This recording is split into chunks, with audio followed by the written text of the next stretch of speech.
Previously on True Crime Bazinga. Look, context matters. Like, here's a perfect example. Last night, my cellmate said, "This won't hurt," but it did hurt. And I'll admit, I misinterpreted the context of that one. He meant it wouldn't hurt for him, and that's exactly what's happening here. Again, I'll admit I'm a bit of a chubby funster who likes a joke, likes a bit of a laugh, a bit of a ha-ha hee-hee, but when the police take a random soundbite out of context for the Bazinga Boys podcast, available on iTunes and Spotify, it ends up like this, with me in jail in Southampton, awaiting trial.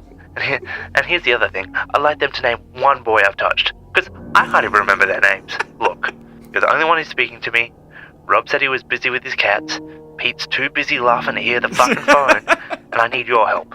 Find out who gave the clip to the police, because I gotta get out of here. Well, the evidence is pretty damning. I've touched a boy before, like my little brother. I'll do some research, but it's not going to be easy. Right now, all evidence points to you. He's in a bit of a pickle, isn't he? Bazinga boys are here to speak all of their thoughts on the Big Bang Theory. Rob has an opinion, Vorn has an opinion, Pete probably has one too. But most of all, Rob has an opinion. This episode of True Crime Bazinga is brought to you by Bazinga Boys child-sized t-shirt folders. Do you struggle to fold your child-sized t-shirts? I know I did, until I was paid to say I bought myself a Bazinga Boys child-sized t-shirt folder. Folding a child-sized t-shirt has never been easier, thanks to the Bazinga Boys child-sized t-shirt folder. Before, folding child-sized t-shirts was a chore I dreaded, but now I can fold child-sized t-shirts at 10 times the speed, giving me the extra time I need to read case files, record interviews, and feed my meth habit. If, like me, you require the best solution out there for folding your child-sized t-shirts, visit bazingaboys.com and head to their online store. Just type in True Crime at the checkout to receive a 0% discount. If I'm being honest, upon hearing of Vorn's arrest, I wasn't exactly surprised. Let me be clear about something. Vorn isn't just another innocent black kid caught wearing a hoodie in the wrong place at the wrong time. He's white. He's really, really white. And yet, the police still arrested him. You may ask how something like this could have happened, but the answer is simple. He has a digital paper trail across Reddit, Facebook, and the Bazinga Boy podcast that, and I hate that I'm saying this, makes him look guilty of touching boys. He tells me he's innocent, and like a defense lawyer pretending to trust his or her client, I'm going to tell you that I believe him. Throughout this series, I will get to the bottom of who set Vorn up, and what their reasoning behind it could possibly be. Maybe the answer is hidden somewhere in this week's episode of The Big Bang Theory? I highly doubt that. Welcome to the Bazinga Boys podcast. I'm Rob. Who are you, Pete? I'm Pete, and who are you? I'm Vorn. Connor? Vorn. I'm Vorn. Ha ha! I'm Vorn. Connor's stepping in. Thank you very much for joining us, aka Gliding Biscuits. Hello. I'm very glad to be here and to be Vorn. Yeah, it's good for you to be Vorn, but obviously not in the predicament that he's currently finding himself in. No, I have not touched any children. Yeah, are you still a minor though? So don't isn't technically everything you're doing right now is touching a child? Fuck, I'm a criminal.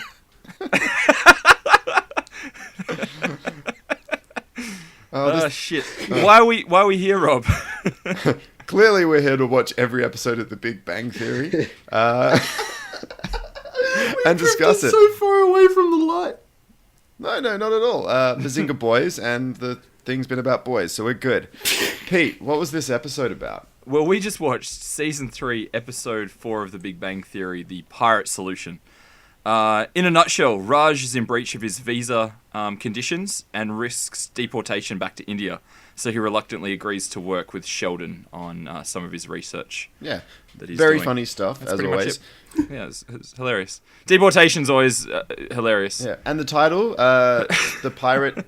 Whatever, who gives a Pirate fuck, Solution came from a one throwaway gag. They didn't even like look at a main point. That someone was like, "Oh, you could become a pirate." And I was like, so all right, cool. disappointed. There's our title. What did you think about this episode, Connor? Like usual. Sounds like you're in the same. It sounds like you're in the same it area was- as me. Because Connor, is this your third or fourth? This would be like your fourth time watching a Big Bang Theory episode, or a solicited Big Bang Theory episode. I remember seeing this episode on TV like 5 years ago, and even hating it then. For everyone out there, Connor's an ex-fan. Yes. But you would have been like, you know, like 14 or something at the time. Yeah. Okay, we'll give you a pass. Yeah, so I feel like there was some inherent racism in this episode. I mean, when is there not? Oh, fuck yeah. Yeah. Do you want to discuss that, Connor? Oh my god. Yeah, casual racism is okay because they made the Indians say it. I don't know. Well, it was 2009. Yeah, it's so a different that's- time back then. Are there any notes? Did you guys take any notes at Yes. all? Like, I wrote down that they reference Goonies and the Gremlins, which are two of my beloved, you know, childhood Yes. films. And my Bazinga count was 1 Yes. as well. There was a Bazinga count of 1. Something I did like, which seems so out of character for Sheldon, because Sheldon definitely doesn't watch action movies. No. When he disappears for a bit and he comes back and he references himself as one of those characters from an action movie coming back and saving the day. And I thought that was actually quite clever, but like he was probably the wrong character for Yeah. it. Like the writers almost got something right. Did any of you boys laugh? I smiled 3 times, but that's it. Oh, Yeah. what made you smile 3 times? It was the shitty Chris Columbus joke, Raj going back for a drink, just the silent physical comedy of that, if you can even fucking call it comedy. You didn't see that one coming. Oh, I saw it coming, but I don't know. I was in a mood. I don't know. And then the one part of the Rocky montage that goes on for too long, when like the board is flashing by while they lie on the floor, and I had a slight smile for that. But yeah, I'm not proud to admit any of them. To give a bit of context to those ones, so the Chris Columbus joke, it was like, what's the holiday in America, Rob? It's Chris Columbus Day or Columbus Day, yeah. whatever. Yeah, and the writer or the director of the Goonies and Gremlins movies has the same Yes. name. I do have a nitpick written down. Oh, actually, sorry, before we get to that though, Rob, did you laugh? Twice. Okay, so What happened? Oh my god. I So felt bad for the smiles. That was What the fuck, Rob? unexpected, mate. yeah, I mean, it started as a smile and then I couldn't hold it back. I was just caught off guard by those 2 Gremlins jokes at the start. I thought that was genuinely, if I'd seen that in another show, I'd laugh. The comment itself Yeah. is valid. Like, Sheldon's sitting there watching Gremlins and he's like, I just don't understand. And it was like, what don't you understand? It's like, the rules are quite simple. Don't eat after midnight. And then there was, don't get them wet. Like, it was a very matter of fact. It was, I mean, again, it comes back to Jim Parsons' like, his acting ability is, he can be delivery, yeah. really good at the deadpan stuff. But yeah, I was like, oh no, I'm in for a ride here. And it was all downhill from there. Yeah, that was the first 20 seconds. That was like the first 2 seconds. And I was like, maybe this is the point where I genuinely thought to myself, I'm like, am I starting to enjoy The Big Bang Theory? And as soon as I see Penny, I'm like, no. There's a Bazinga Boys fan theory online suggesting that Vorn got himself put in prison, which, on face value, sounds like a ridiculous concept. However, if you think about it deeper, it isn't all that crazy. After all, being in prison means he doesn't have to watch The Big Bang Theory or hang out with Rob and Pete. Fan theories may be fun, but if I was to start considering them, I'd have to pretend that Vorn has a big penis, something that we all know just isn't true. So, moving on to real clues. Right now I have nothing to go off of, and in the past I've struggled to find them written in DVD jackets, but something tells me that with Connor around, today might be different. I think I'm just going to save that audio file of the snippet of Audionips saying penis and just have that as my ringtone. Pete, it's 2019. You can definitely do that. So welcome to Connor vs. Rob vs. the DVD jacket.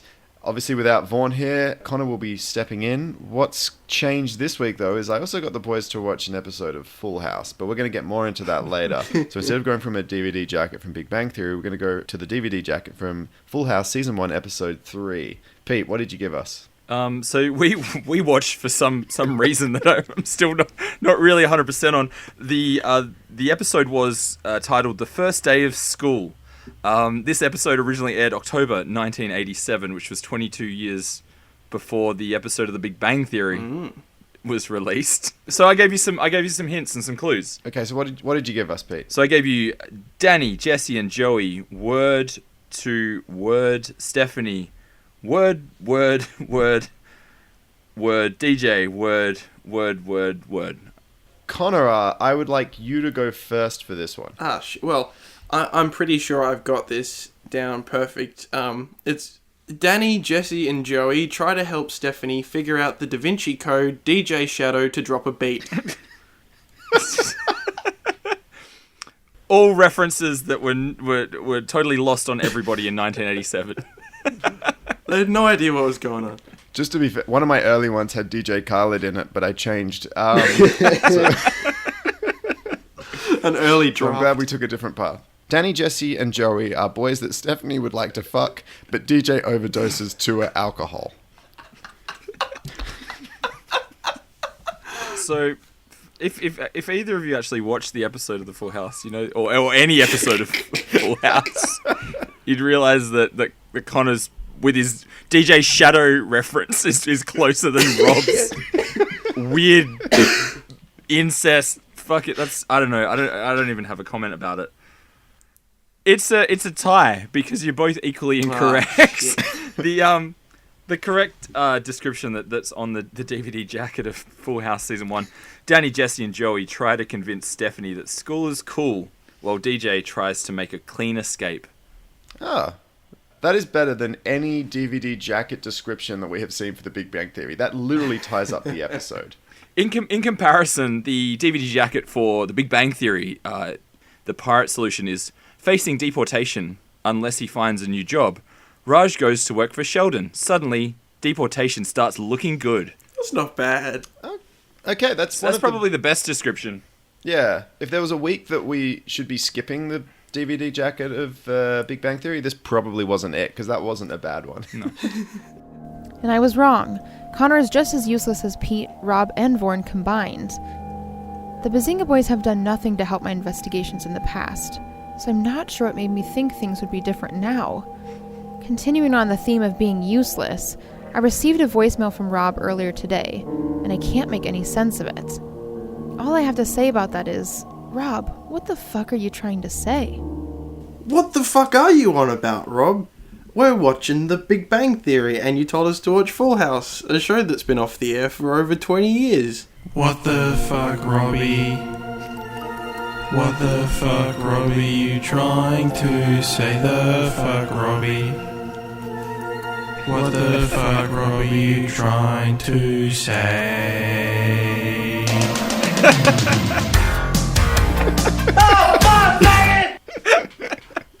So, Fuck yeah, I need that backing track in my life. That's amazing. All right, Connor. What the fuck am I on about? What do you think I'm on about, Connor? well, I took a leaf out of Vaughn's book, and what I did is I wrote out the first letter of every line of dialogue in the episode. Of the Full House episode that we Yes. just watched. Oh, of course. Yep. You spent way too much time on that. And I found, yeah. So could you Is this open? a Full House theory that you've discovered? It is somewhat. If you could open part 1, please. So these are image files for everybody playing Yes. along at home. They look as stupid as Yeah. you can imagine. Yeah. So, But if you go to part 2, right? Go to part 2, okay. and words start to appear. Oh, Right. Or even Connor, what are we seeing in part 1? That In image part that one. you first provided us with. You've seen a fuck ton of letters, basically. There's a lot of letters, probably like 100 or more. There's like a point. There's a point where there's 7 H's in a row. But I went through and for the purposes of this research, I found that there were words hidden inside of it. If you look at part 2, I've highlighted where There's there's a- words inside. There's a pattern emerging, so it's not. It's, there is a pattern okay. emerging. He's course. finding a story. It does. It looks like one of those like text box pop-ups when a software won't install. But he's starting to find words in it. Yep. Yeah, and so there's words, and it might still look a bit confusing. And then I realised that they kind of came in some pairs and some patterns. So if you go to part 3, you'll see that there were the words "so witty," which is obviously talking witty, about. So the first letter of each word was like SOWITTY, all Yeah. in order. Yep. Yeah. Yes, yeah, and obviously that's talking about Dave Coulier's character, Joey. Mm-hmm. Is it Joey? Yes, Joey. Uncle Joey. Yep. Uncle Joe. Uncle Joey. And then if you go to part 4, you'll find. So what are we seeing there? We're seeing an image of Bob Saget. Yep. And the words "hid widow" because his wife's dead. His wife is dead. Yep. Hold up. We have a guest. How's it going, mates? Hello. G'day, hot teacher. How are ya? Hi. Good to see you guys.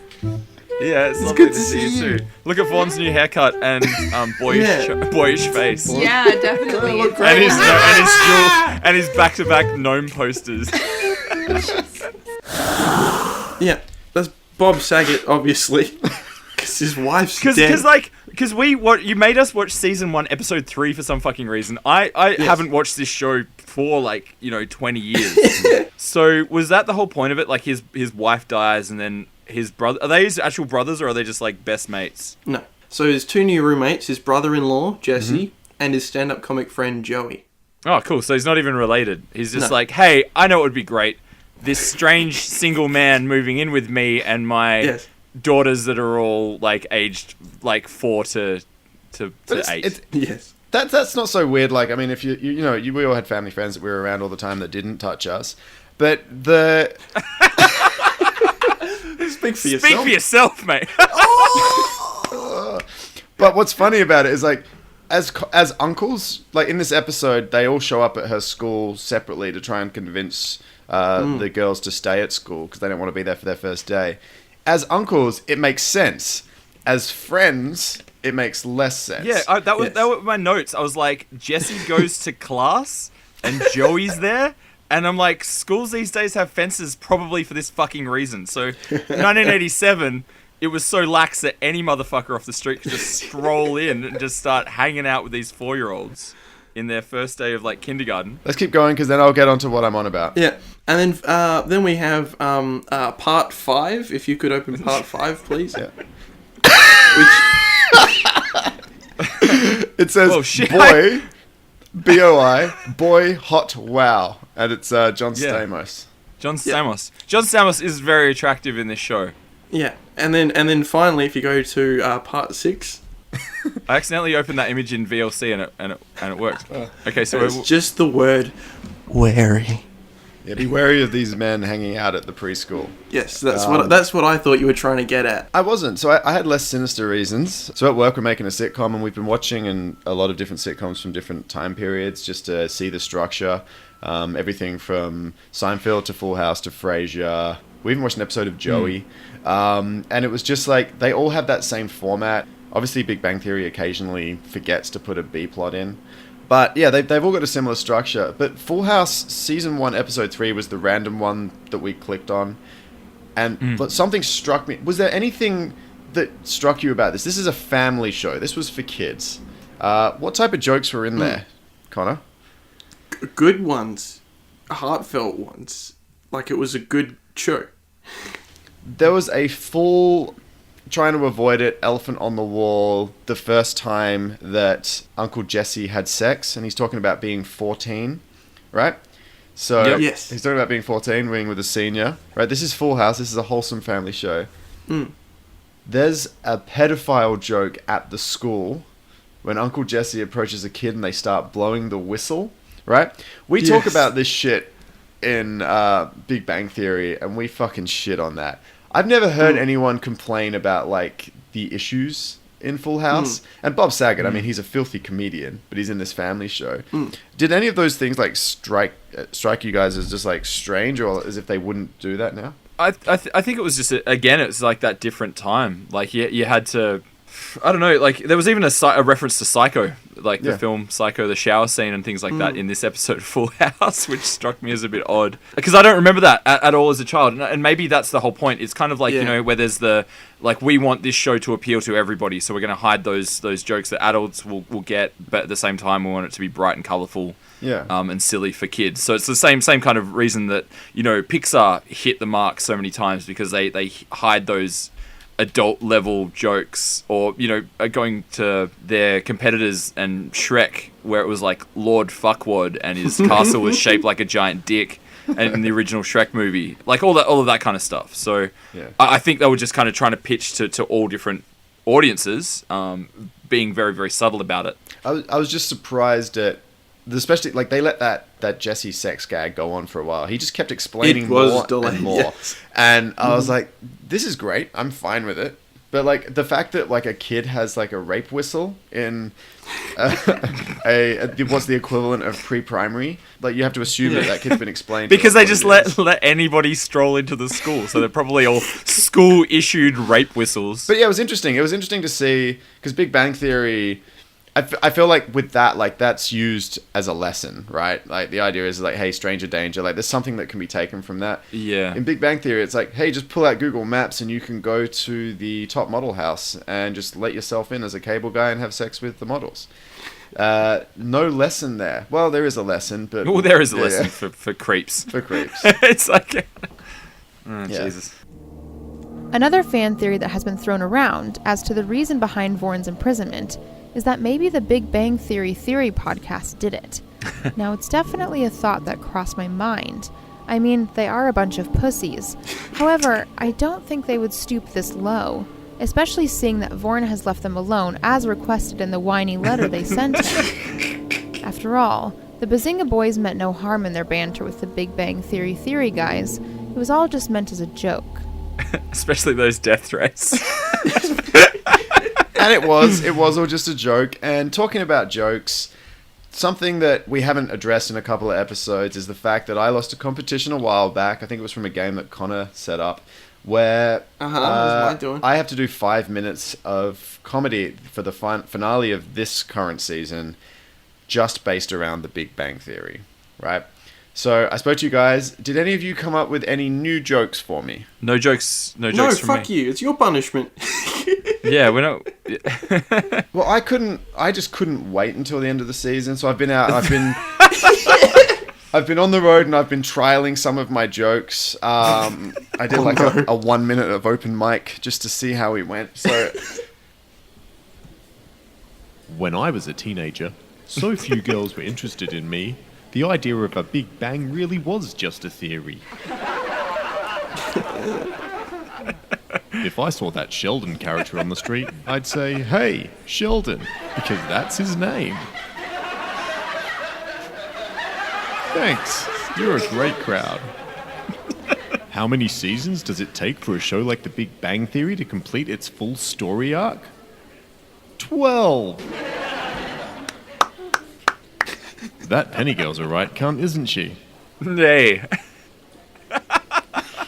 Crickets.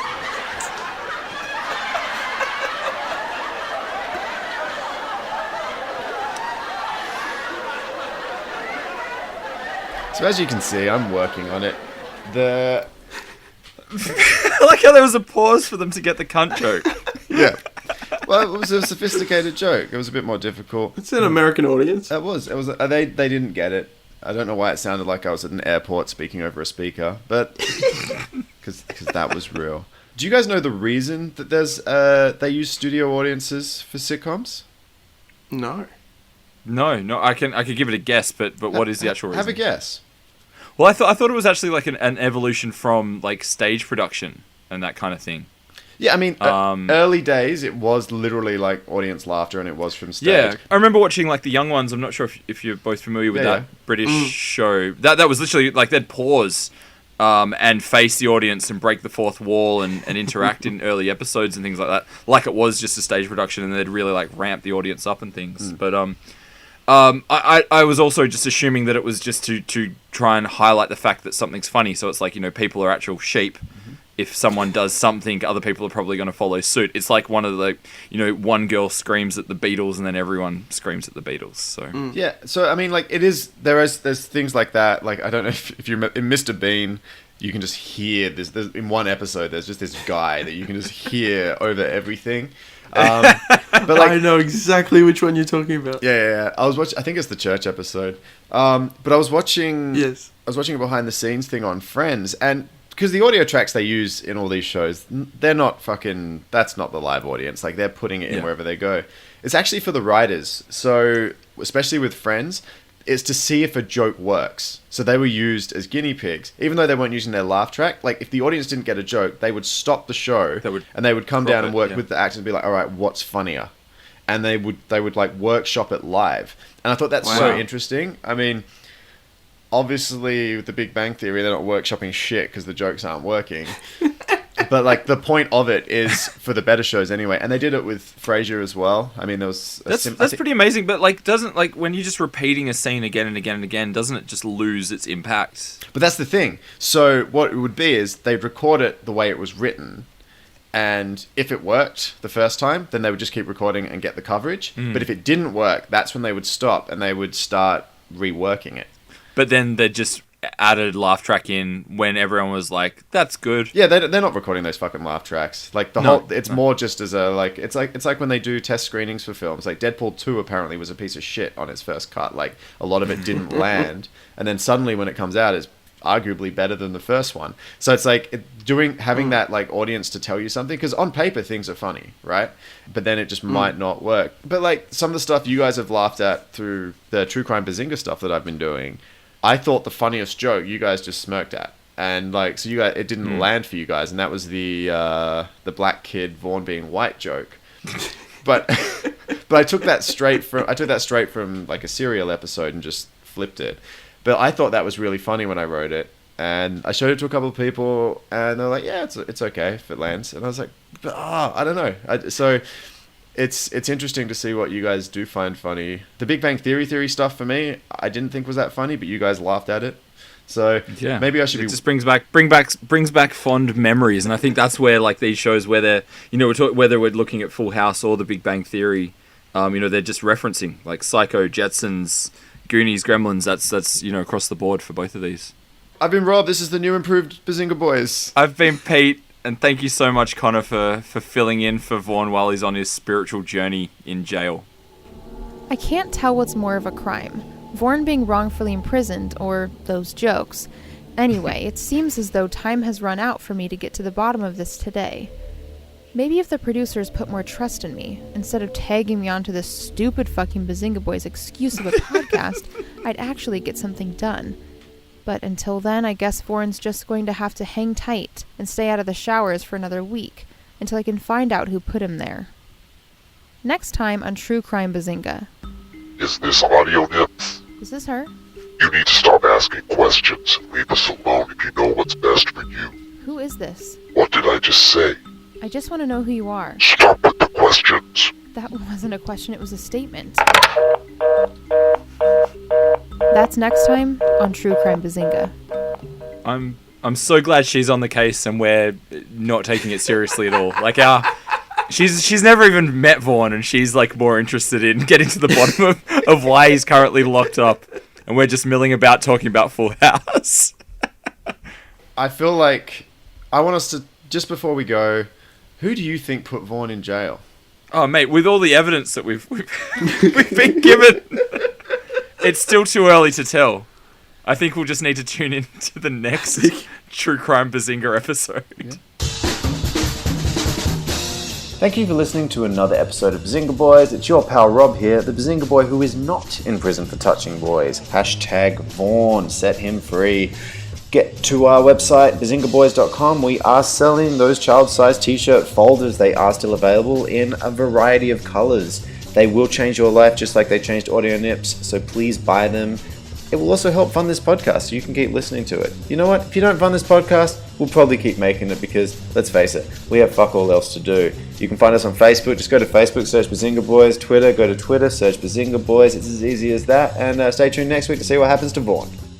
I thought it would be a bit of fun, since we talked about Full House, to record our own version of the Full House theme song. I asked Connor and Pete to send me through them singing the song so I could sync it up, and I would sing along with them as well. So I did.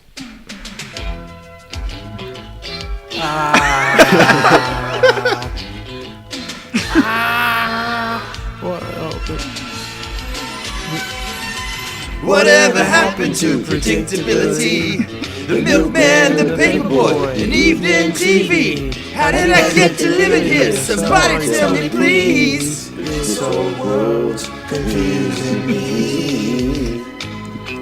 The clouds as mean as you've ever seen. And a bird knows you're true. And a little voice inside you whispers, don't sell your dreams so soon.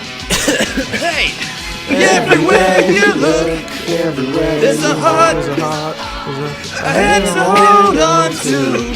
Everywhere you look, there's a place of somebody who needs you. Everywhere you look, when you're lost out there and you're all alone, a light is waiting to carry you home. Everywhere you look. Everywhere you look, a jibbity pop pop down, skibbity pop pop down, jibbity pop pop down.